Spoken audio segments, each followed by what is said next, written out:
గురువుగారు సిరినోము, శ్రీవ్రతం, అలాగే తిరుప్పావై ఇలా వివిధ రీతులలో ధనుర్మాస వ్రతాన్ని వ్యవహరిస్తూ ఉంటారు. ఈ వ్రతం యొక్క ప్రత్యేకత ఏమిటి? పావై అంటే పాట, నోము. తిరు అంటే పవిత్రమైన, తిరుప్పావై పవిత్రమైన పాట, నోము. ఈ 30 పాశురములలో చివరి పదం పావై అంటూ రెంబావాయ్ ఇలాంటి పదాలతో పూర్తి కావడంతో తిరుప్పావై పాశురాలను ప్రత్యేకంగా మనం స్మరించుకుంటాం.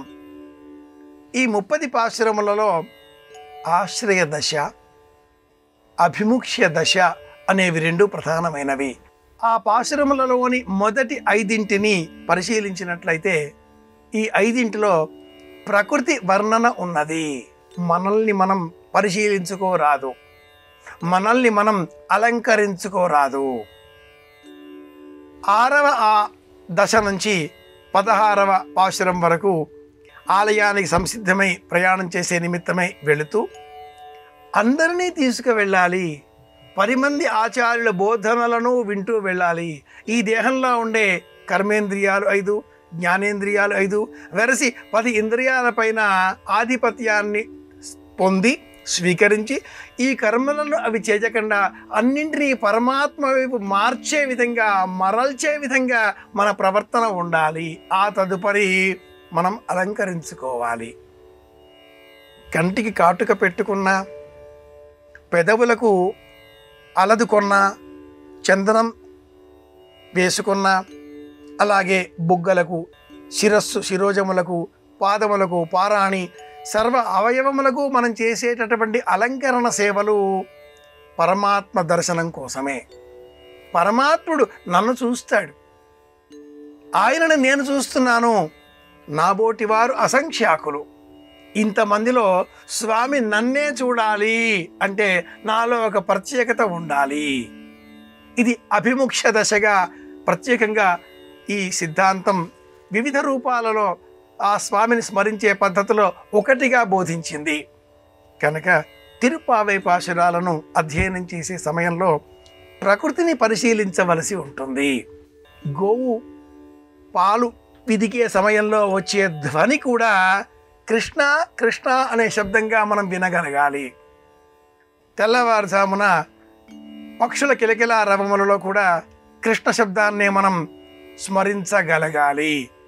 ఎవరైనా అలా గబగబా నడుస్తూ వెళితే వారి కాలి మంజీరములు, మువ్వలు, యాంక్లెట్స్ అని మనం పిలుచుకుంటాం, ఆ శబ్దంలో కూడా మనం స్వామి నామాన్నే వినగలగాలి.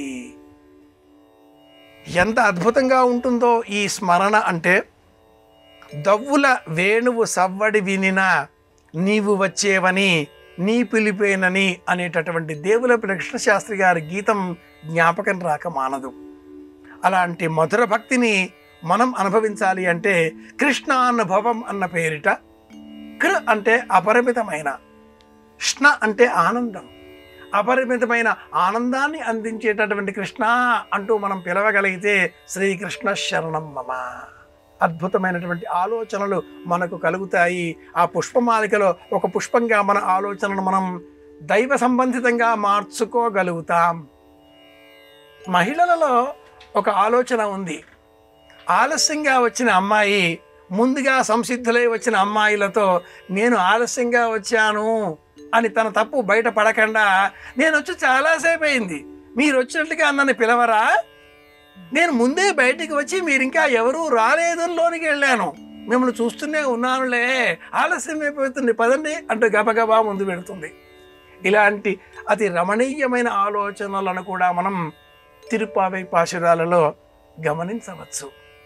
ఆలయానికి ఒకరు వెళ్ళకూడదు, ఇంకెవరినైనా వెంట తీసుకుని వెళ్ళాలి అనే బోధ కూడా ఈ తిరుప్పావై పాశురాలు చేస్తాయి.